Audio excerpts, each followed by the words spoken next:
Activate Your Introvert, the weekly show to help leaders build performance by understanding introversion.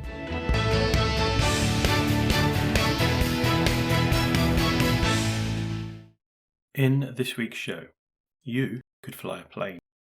Draco Malfoy has imposter phenomena. One MP's version of leadership. Question of the week.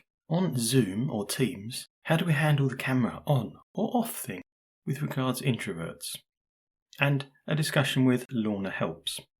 Lorna specialises in helping CEOs of small businesses thrive by identifying and implementing the best style of hybrid working for their business and employees.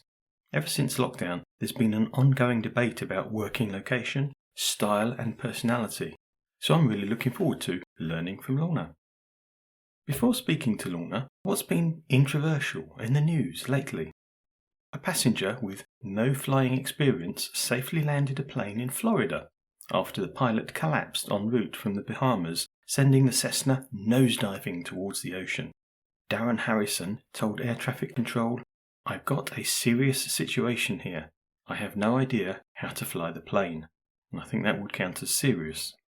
Controller Robert Morgan found an image of the plane's controls and guided Harrison through the steps for landing. The men hugged on the runway, and the pilot was taken to hospital. It made me think, the things we can do as humans are incredible. Are they as incredible as the things we don't do? Things like creating a more inclusive culture, where not only do we recognise the different views to our own, but others are made to feel like we do. I was presenting on introvert-friendly culture recently. One of the biggest audience takeaways was not how important it is to give a message that your views are welcome, but the importance of that message being believed. In Forbes recently, there was a great quote.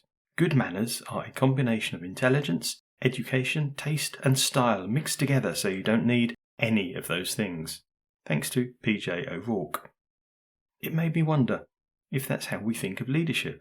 A mix of things, meaning we don't need the individual bits. That might explain how some of our leaders come to be leaders. And I try and avoid some of the overtly political news, but Partygate and leadership keep appearing in the news recently.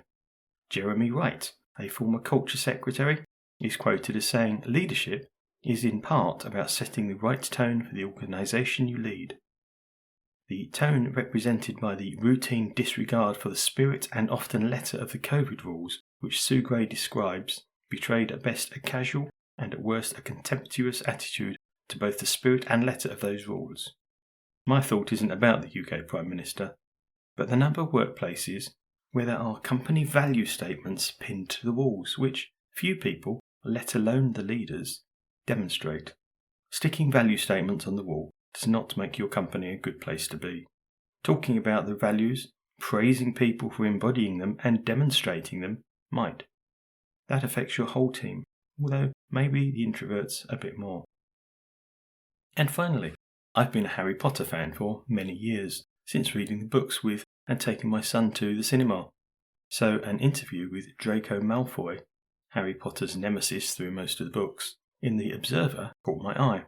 Okay, it was Tom Felton who played Malfoy. He had no idea how long he would be in the job. He said, "We were going to make 2 films initially.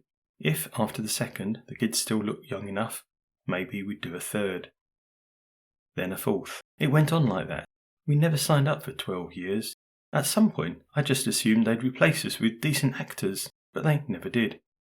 If, after starring in 1 or 2 of the most talked about films of the decade, you experience imposter phenomena sometimes, maybe we should be nicer to ourselves." Anyway, I think that's a good time to lift off and chat with Lorna. Wingardium Leviosa.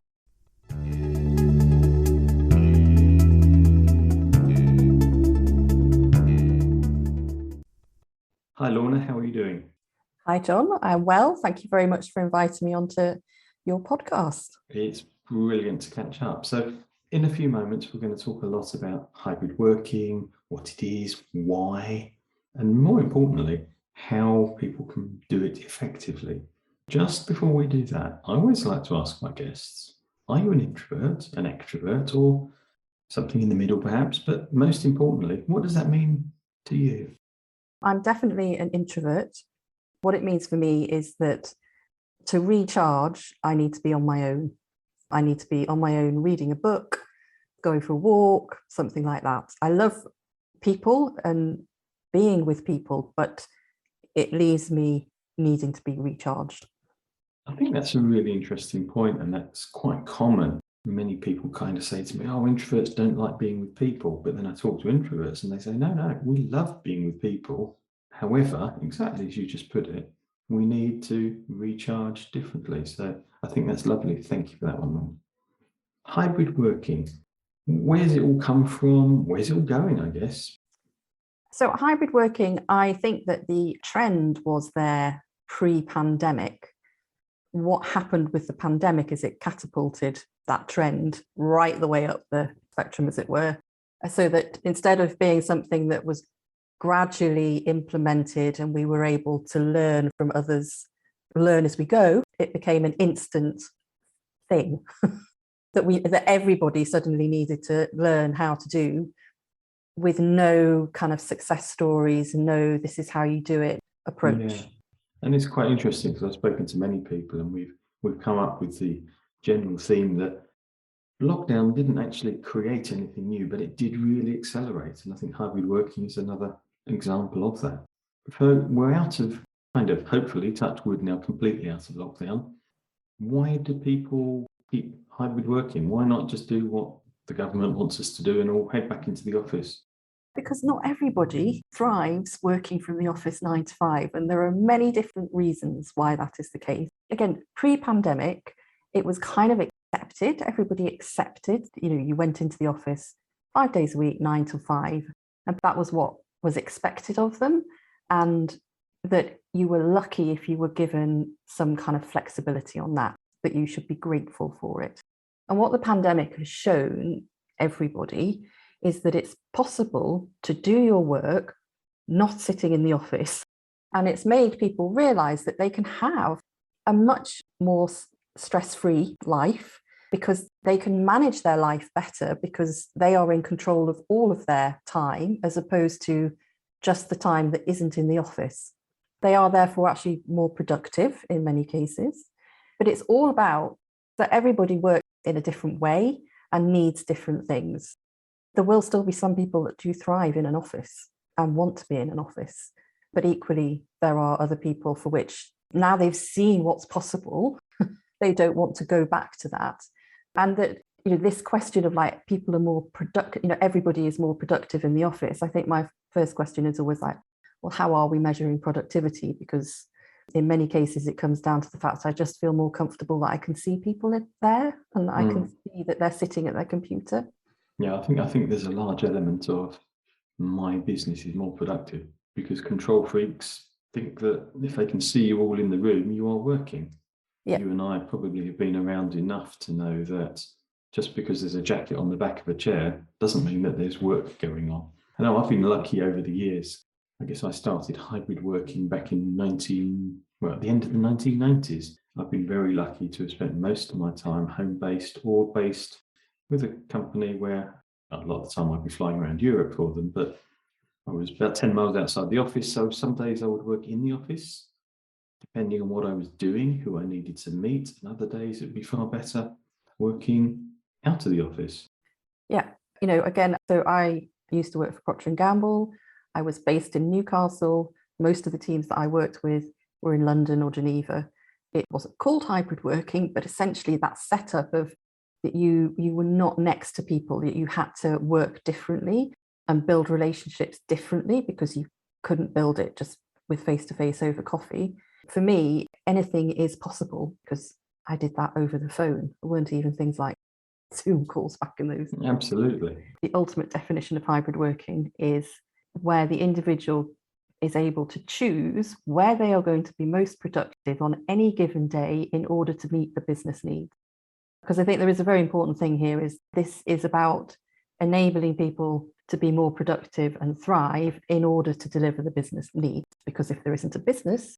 And that's a really interesting definition because I've been looking at a few discussions where somebody was saying, hybrid? Is it more than just working from home?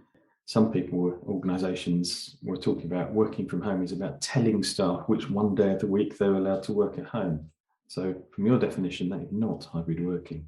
No, I mean, it could be an evolution along the path to hybrid working, because I appreciate that organisations may not be able to instantly leap to that level of flexibility. But ultimately, I think that is where organisations should be aiming to get to. But I don't, going back to this thing of like where hybrid working being where you are told which days you work at home and which days you come into the office, is just as bad as being told you have to be in the office 5 days a week, because you're not taking into account what is happening in the rest of the life. Because one of the great things about hybrid working, particularly for like career couples who are juggling children or looking after parents or whatever it may be, other commitments, that they're able to work it out between them as to who is going to be doing what at home and being able to manage that with their demands for work. Whereas if they're just told you have to be in on certain days, that's just like it was back in the day of 5 days in the office. Equally, being told you're working from home, as we were during lockdown, is not going to be as effective either, because then you've still got those discussions and tensions around childcare, around two people trying to work out the same room and all the rest of it. So this really is about individuals, as you said, being able to choose on any given day or task. So the benefits then from the individual: more stress-free, more productivity. Benefits from an organisation: productivity and potentially desk saving, which comes down to rent savings and cost savings. So that's always a good thing. One of the things that I've read about, certainly in the press, and a couple of business owners have said to me, is one of the downsides is learning by osmosis, shall we say. If you're not in the office, you can't do that. Do you have any thoughts on that one? This is where it's important to kind of start to think creatively. So I think it's going to be important that when people are starting at an organisation or starting their career even at that organisation, that they will have to spend more time. They should spend more time in the office. That should be encouraged and set up at the start, that's an expectation. But you then have the question of like, but hang on a minute, half of the people in the office in the organisation won't be in the office. So then my creative brain starts to think, what about if you could operate with companies with similar cultures or values, non-competing companies who have the same approach to how they like to manage people or lead people, so that there would be enough people in the office that you could get that learning from osmosis, but it's not necessarily from everybody that's in your company. And so therefore you don't need to then start to say, well, we've got new people starting, so more people need to be starting and coming back to the office. And my last question, from your experience, the working from home, is this just about introverts at home and extroverts in the office, or is there more to it than that? That's one aspect of it, definitely. But I think there's also about stage of life that you're at. And, again, generically, when you're first starting out, you probably want to spend more time in an office because you're more sociable. When you start to being married with children and moving out maybe a bit further where the commute is longer, then it's more appealing to spend more time working from home. Going back to the introvert extrovert, personally, I know that I want to spend some time with people. So I would definitely want to be spending time in the office.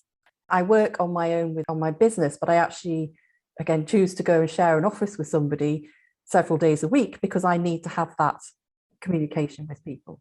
And many, many introverts are exactly the same. The idea that working from home was introverts' heaven was just complete nonsense. We're coming to the point where we need to start wrapping things up, Lorna. Otherwise, I could carry on talking about this forever more, because I'm loving the discussion. Thank you. Could you end up by giving us a tip for an introvert to make themselves more effective at hybrid working? Start the dialogue with your manager about your preferred way of working and how, whether that is you always want to work at home, always want to work in the office, whatever, how you want to manage it. Start that dialogue with your manager, and particularly explaining why it is that you are more productive in the way that you want to work. That would be my tip. No, that's brilliant. Thank you. And that makes a lot of sense. Why is something we don't often enough deal with. How about flipping it the other way around? for a manager who might not be introverted to get hybrid working well in their business? So again, the same thing for me here. It's about the communication, and the start point should always be about understanding your team and understanding not just how they want to work, which is often done as a survey and everyone thinks job done. It's the understanding the why, because once you understand the why, you then start to get the insight from which comes the solution. That's fantastic, thank you. And Lorna, I'm absolutely sure that there will be people who want to get back in touch with you. What's the best way for them to do that? So it'll be via the website, which is www.vibrant-thinking.com. Thank you so much for your time today. It's been wonderful to talk to you. It's been fabulous being on here. Thank you very much.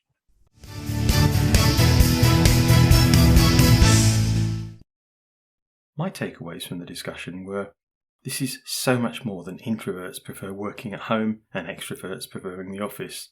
We all need good people contact. Think hard about why. That's much more than a simple staff survey. Hybrid working is not just allowing people to work from home. It's having a workforce who work in the best location for them and you on every given day. If you want to be allowed to work remotely, consider the organisational benefits when discussing the issue with your manager. What were your takeaways? I'd love you to add to a discussion on the Facebook page. Activate Your Introvert.